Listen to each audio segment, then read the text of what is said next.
Carib Nation will focus today on Indo-Caribbeans in the United States of America. East Indians left India, went to the Caribbean, and now they're in the United States of America. What are their problems and how are they overcoming them?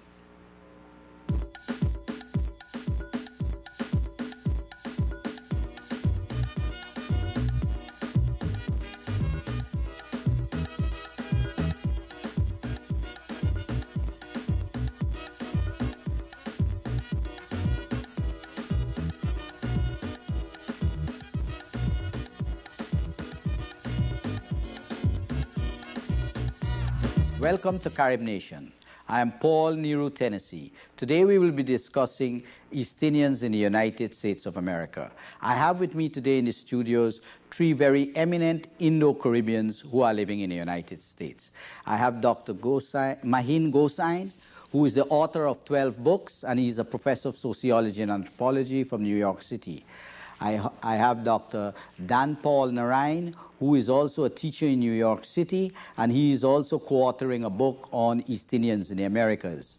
And I have with me Mala Rampertap, who is a businesswoman from New York City, but living now in Maryland, and she's also been doing broadcasting and working as a journalist. Welcome to our discussion this evening. Thank you. Ladies and gentlemen. We've spoken a bit about the first generation of immigrants. We've spoken about the problems with children. Mala, I'm interested in the problems that are created with the transition or the migration with relation to man-woman relationship. In the Caribbean, there was a particular kind of man-woman relationship with particular kind of problems. And now in the United States, where we've had a tradition here of women's liberation and feminism and all that, can you develop that a bit? Tell us what new problems man-woman relationship is confronting and what old problems are persisting? Well, first of all, if we look at the man-woman relationship in the Caribbean, it was one of subserviency and dominance, where the man was the dominant figure. He was the breadwinner. He was the one that wore the pants. Now, coming to America, we face a problem because a lot of households are dual income. So you have women who are becoming more educated, who are bringing in an income into the household, and as a result, our wants and desires are changing. We want more respect, we want equality, we want equilibrium across the board in the relationship. And this is obviously quite a bit of a problem because of this dichotomy in the relationship of when you look at the Caribbean and, you know, how men perceive us and how they're perceiving us. So is there... I just want to add a footnote to that, Paul, and that is that I do agree with my sister here to some extent, but maybe not totally. And the reason for that is that I don't want the viewer to go away with the impression, you know, being a Caribbean man myself, I don't want the viewer to go away with the impression, you know, that Caribbean men, you know, are terrible to their wives, etc., etc. Oh, I think a lot has to do with. Get to that point. I think a lot has to do with the families you come from, your social class background, Exactly. how you were raised. I mean, I don't think, in my view, I don't think Caribbean men are any different in terms of how women are treated than men from other parts of the world.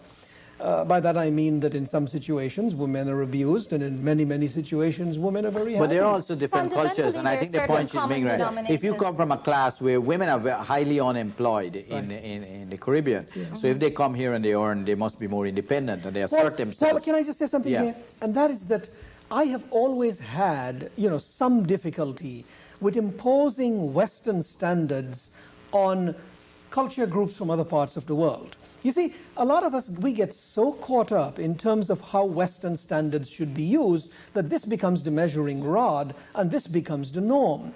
Societies have existed throughout history, and they're very happy. If a woman wants to stay home and raise her children and cook food, that should be her right to do so. Yeah, but if you come to the United States, there's a financial pressure that you have to work because you got to pay the mortgage. But if they can overcome that, if you could overcome that, and the woman is content staying home, and I know a lot of professional women who tell me, Gosain, I would prefer to stay home and look after the children. Look after my kids. Yeah, I know that is a fact. But Mala, I'm interested. Is the divorce rate escalating among Caribbean Indians who are here in the United States, or is it not? Yes, indeed it is. In fact, I was just talking to an attorney in Richmond Hill, and he was indicating very much so that the divorce rate has gone up tremendously. But isn't that also because, not only because the women are now working, but because the unfaithful husbands now are now challenged in a different way than they would have been in the Caribbean? In the Caribbean, women might be more willing to accept it, but here women will now go out on their own and have their own liaison. Isn't that a fact? But that could certainly be a factor. I don't know, though, how unfaithful the Caribbean man is. And let me give you a true example. A colleague of mine... Unfaithful to the vows, huh?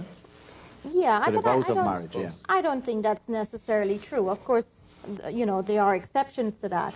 But this is a very true example, I think, that depicts what's happening in a man-woman relationship. A colleague of mine who's a very educated Guyanese Indian woman started, she is actually in the process of doing her master's. And she's been married 6-7 years. And her husband is starting to say to her, you know, what is more important? Is it your degree or me? Because you're spending more time in the library, you're becoming more educated. And so her desires, and again, what is important to her is changing. And as a result, unfortunately, what happened is that she decided to forgo her education because she wants to remain married, please her husband, etc. And hence, 3 years after, they're now going through a divorce because there's that lack of satisfaction. She's here in the American society and she wants to compete. She wants to further and upgrade herself as a human being. And then there's this problem of the relationship, you know, with what we are accustomed to back home and our cultural norms and, you know, mores of what a man-woman relationship is. So there's that problem, you know. Dan Paul wants to say Paul, this back home syndrome is very much prevalent in some of the new communities in the Americas, especially in Richmond Hill, New York City. And one of the things I think the sociologists will pick up in their research is that alcohol plays a very damaging role in the family, in East Indian families. As a result of consumption of alcohol, too much alcohol, there's a great deal of domestic abuse on the part of men towards women. You found that in Richmond Hill? That has been happening in Richmond Hill. Yeah. What about drugs? Drugs is a serious problem in the United Amongst States. the teenagers, among yes. young people, among people in general. What is the situation with the East Indians from the Caribbean here in the United States? Is it a serious problem? I have not seen any figures on the drug problem. And I think one reason for that is that, you know, the drug world operates for the most part underground. And as a result, you cannot see it to the extent that you would see other kinds of social problems. But Dan Paul probably knows a little bit more about this. He's been working with the youth in Richmond Hill, and there have been numerous reports of Indian kids from the Caribbean getting involved in drugs and being arrested and sent to jail and so on. Those things have been taking place more and all more. the problems in America, then they also have all those problems. Yes, and there we're not are two problems. isolated. You're not isolated. No, from there are those two problems. Your culture hasn't isolated you from the mainstream problem. According to the 102nd Precinct in Queens, in which a great number of Guyanese people live, drugs is a big problem. And one of the things which we have not even talked about, AIDS. AIDS is very big. Yeah, well, tell us about it. Tell us about the Caribbean it. community. AIDS Tell us. Well, AIDS is a very big subject in the Indo-Caribbean community. It's being swept under the carpet because of our culture of being very conservative people. But if you talk to the Indo-Caribbean doctors on Liberty Avenue who treat Guyanese people in particular, they will give you some very astounding figures. And one of the things I think which is not being done in this community is educating people of the dangers of this HIV virus. AIDS is a very serious problem in the Caribbean Another problem itself. that has been plaguing the community recently, and this has began to surface, and it's more and more of a problem, is teenage pregnancy. I have been talking to a lot of the school counselors in and around the Richmond Hill area, where a large concentration are Indians, and they have been talking about a rising teenage pregnancy problem in the community. And You see, yet a the Indian third community has problem- always been looked at as, as quiet, and they go about their business and so on and so forth. But when you talk about some of the people who police the community and some of the people who interact with some of these institutions, I think that, that you begin to get a slightly different picture. What's going on? Now, Paul, we have spent a lot of time talking about all these problems. Now, I think the question should be asked, what can we do as a Well, community? you tell us, what in Richmond Hill can you, Right, what can you we think do? could be done? Not only in First, Richmond, it starts with the parents. but in North America. Male has an idea. Well, how do you think Well, we could do it? I think, first of all, parents need to learn how to communicate with their children. In the context of the United States. In the context of being in America, in the context of the academic environment and understanding the culture that our children are exposed to, and we can't keep imposing on them giving them degrees. And just telling them, well, this is the way we did it and this is the way it has to be. And that's a big problem. So I think if we can start to correct the parent-child relationship and there's more communication, a lot of, and in fact, in my profession, owning a model agency in New York, I get a lot of girls and guys that come in because the modeling profession is very attractive to anyone. And what I see is a common denominator with our kids is while they may be academically doing very well, socially, in terms of persona, in terms of language, in terms of style and dress and social etiquette, if you will, they are not on a competitive level for American standards. And again, that goes back to the family environment and how they're brought up and how they're being communicated to. What about intermarriages? In the Caribbean, East Indians have been a bit resistant to marrying outside of the race. Is that the same thing here in the United States? No. Colin Clark did some work on that, and he found about 97% of the marriages are still racially endogamous, meaning that they marry within the group, as opposed to exogamous. The group in the United States with the lowest divorce rate are the Irish Americans, 1.8 per every 100, and then followed by Italians, 2 per every 100. When the work I did with the Indians, it's about 5 per every 100. Now, you have to look at these marriages in terms of who got married for a green card and who got married for romantic love. And I think therein lies a fundamental difference, because in the statistics, it's all going to show up as they got married. You follow? So the rate of intermarriage, with the Indian community is definitely rising. When you look at many Indians, for example, many Indians are intermarried with Hispanics, for example. That seems to be increasing significantly. You're also beginning to see a lot of black Indian marriages and a lot of white Indian marriages. So I don't have figures for the rate of intermarriage per se, but I would definitely say that the rate of intermarriage is definitely Speaking about marriages, you know, one of the interesting things is that in Guyana and Trinidad and these countries in the Caribbean, if you have a visa or you have citizenship in the United States, it's a big thing. And therefore, going back to get a bride in the Caribbean makes you a big trump card. And a lot of marriages are being arranged based on finance and also based on the fact that the male or the female possess a passport. Have you all had experience of these kind of marriages? Have they been working or not been working? Well, what you say is true, but that is not unique to the Caribbean. Historically, but we are speaking about the Indian Caribbean. subcontinent. Yeah, but we're as well. speaking. Indian sub- 9 out of 10 marriages That is were true, but we are arranged. speaking about the Caribbean. So I'd like your opinion on the Caribbean. How has that been contributing towards man-woman relationships, marriages, the family system? Have they been working? In the old days, they had arranged marriages and a lot of them worked. But how has it been working? Or after somebody is married, after a month, 2 months, do they get divorced or they stay in the marriage? I don't think we really have an answer to that. It's a very individual situation. And even though marriages may be arranged to a great extent, love can certainly follow after. So, but in terms of statistics, I think it's a very personalized thing. It's I hard to do say. think still that more people, I would say more than half of the Indians, they get married on the basis of their own individual attractions for one another and to one another. But there are situations still where marriages are arranged. The other thing about arranged marriages is that it may not come across as an arranged marriage, but when you look at the network that they find themselves in, that somebody has a son who knows somebody who has a daughter, it's not necessarily arranged, but it's still the network they are working, so to speak. In America, it's known as a blind date. So it's an old practice in a new context. Well, listen, we're going to get back to that, and we're going to deal with some other issues. I'd like to deal with the question of how East Indians in the Caribbean here in the United States relate to East Indians directly from India. But we are going to take a break now, and we'll be back in just a few minutes. Please do not leave your TV sets.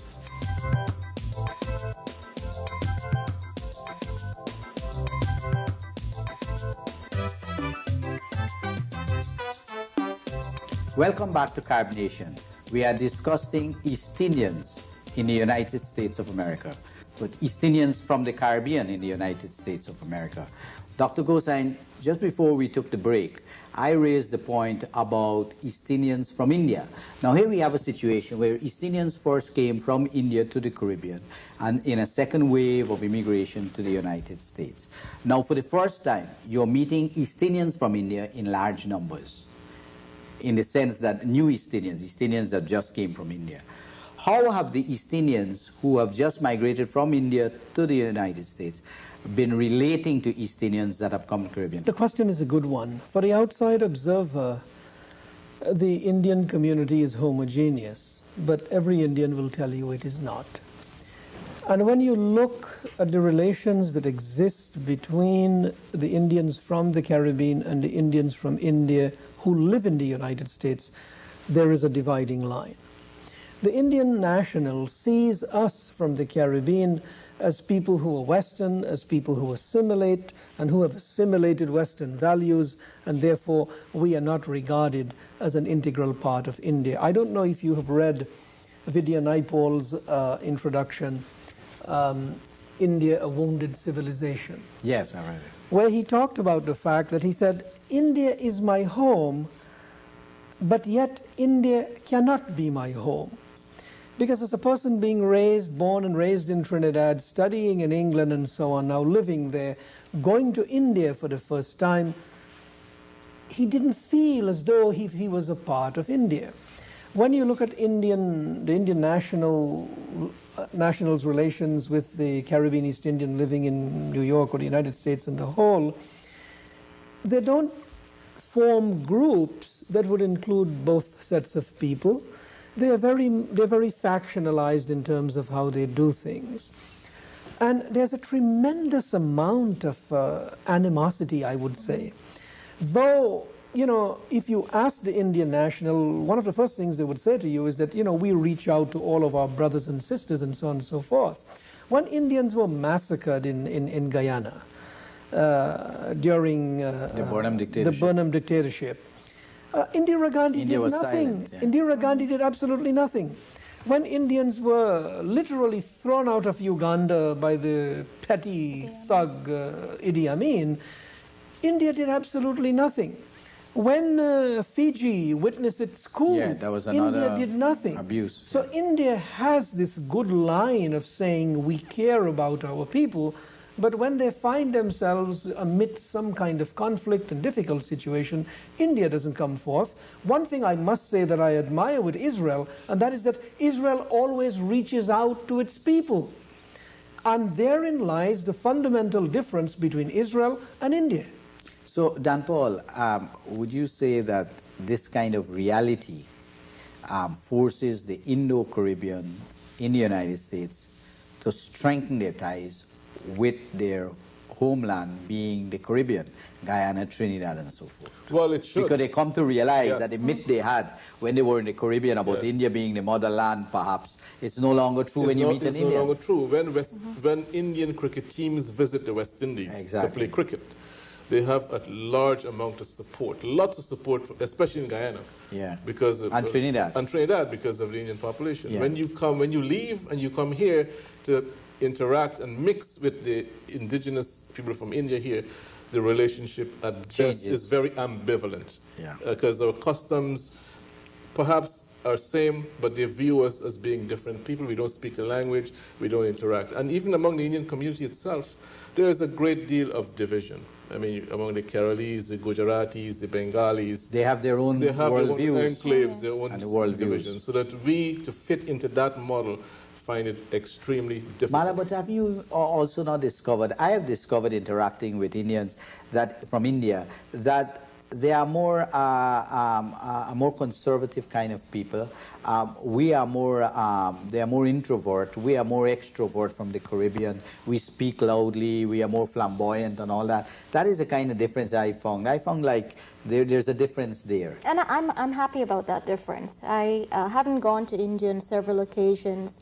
You're right that there are a lot of differences in terms of personality displays, but I think also that when you look in terms of the relationship here of Indians from the Caribbean and Indians from India, in their perception and the Indians from India perception, I don't think they will ever accept us as total Indians, quote unquote. And you know, we have also a culture of our own, being a Caribbean culture, which is that we embrace. A transculturation with the African culture, the Amerindian culture, and so forth. Dan Paul, what I would like to know is this: when you are here in the United States, how do you feel in terms of your consciousness? Do you define yourself as a Guyanese, as an Indo-Caribbean, as an Indian? How do you define yourself? Well, as an Indo-Caribbean, a Guyanese of Indo-Caribbean extraction. That's how you define it. American. A Guyanese, so Guyanese means your nationality, right. And Indo-Caribbean means you belong to a broader sphere in the Caribbean. So you have a kind of a two-dimensional personality identity. And we are, Guyanese and Caribbean. And we are very fortunate as a people to do that. To have that. Because it makes you more complex, it makes you broader in your perspective. Dr. Goswami, I feel the it's same very way. interesting that I feel the same way because almost every semester when I walk into class, you know, I'll ask the students to tell me a little bit about themselves, and then naturally they would ask me, and I would sort of play the guessing game. Well, where am I from? And almost every student will say, well, you're from India. India. Because exactly. I look Indian, yeah. And maybe I have a funny Indian accent too, so they think that I'm from India. And then I would say, no, I am not from India. And actually, in the past, I would get a little bit mad when they would say, I'm from India. So I would tell them, I grew up in a country where steel band, calypso, carnival, you know, and lots of rum and coke and beautiful beaches. I feel very positively identified with Trinidad. I identify very, very strongly with it. So while I don't want to lose my Indian roots, I mean, I want to be who I am. I am Indian, and the world is going to see me as such. I want to know about India, but if you ask me which country I identify with, definitely Trinidad. There's okay, this brings me to another question, and that is that when you relate towards other races from the Caribbean in the United States, let's say the African Caribbean, do you find you can relate easier to the African Caribbean than you can relate to the East Indian directly from India? Absolutely. Definitely. Absolutely. We grew up. So you seem to have more in common in your behavior, your outlook, your dance, your culture, your loud speaking, your mannerisms, your idiom, more with the African Caribbean than you think. And then bring the next one. How do you relate? But that's, mind you, that is only on a social and to some extent cultural level. If we look at it from a religious aspect, then obviously we identify with the Indians in addition more. to that, very quickly, we share a similar history, as we were talking about. I mean, the Afro-Caribbean, the Indo-Caribbean share a similar history. The problem is this. If a black person from the Caribbean were to come to New York City and has to interact with black people from Africa, they would feel and share an exact same problem that we are going to face with Indian people. That makes me think of something else, and that is New York City. All of you have had experience in New York City. There are a lot of Hispanics and a lot of African Americans, Hispanic Americans, African Americans. How have East Indians from the Caribbean been relating to the African Americans and to the Hispanic Americans? Have you been having difficulties? What about the Caucasian American? How have you been? Well, perhaps that depends on what generation you're looking at. In terms of the older generation and a working class generation like us, I think we don't really have much of a problem. If you look at the teenagers, and then again coming back to the high schools, I think they do have a problem in terms of cultural identity. Indians, Caribbean Indians, they're not whites, but they're not blacks, and they're not Is there a lot of Spanish, interaction with the African American and Hispanic American? In the school system, In the yes. schools, yes. Yes. Are you all, are East Indians from the Caribbean aware that, for example, until very recently in the 60s, that black people could not eat in a coffee shop and so forth, and that African Americans made a tremendous contribution in this country to win civil rights? When they enjoy these rights that they enjoy now, is there an awareness in the Indo-Caribbean community in the United States that they owe some of this wonderful life to the struggles of the African American people, or that consciousness is not there? That knowledge, that consciousness. Well, the consciousness is there to a certain segment of the population. I mean, the young people who would have learned about Martin Luther King, exactly. Malcolm X, their contribution to American politics and the civil rights movement and the end of segregation and so on in the South. Those people would have had a great impact on this young population. I'm not so sure about the older generation. Do you believe that Indo-Caribbean people, East Indians from the Caribbean in the U.S., you know, in the United States, retiring is a very important thing. It's as important as the lifetime you work. Do you think they'll retire to the Caribbean, or they will retire in the United States? They'll retire here and they will die here. Yes. Yeah. Despite the fact that they might have all good intentions of returning.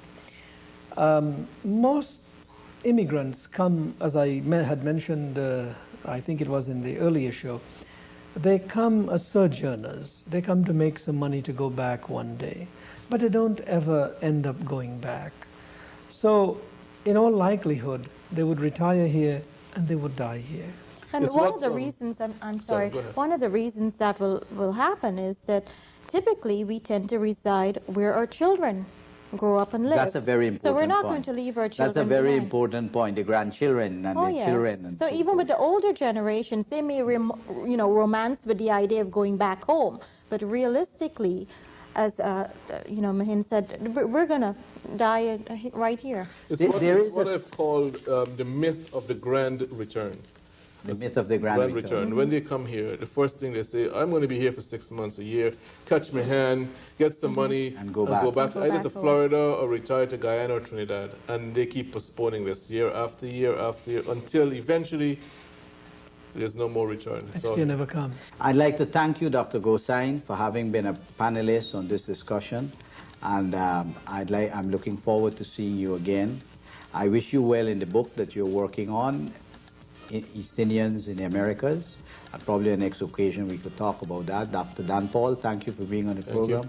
And Mala, thanks again, and we are looking forward to seeing you again on Carib Nation. This is Carib Nation once more saying thank you, and we look forward to seeing you again in our next series.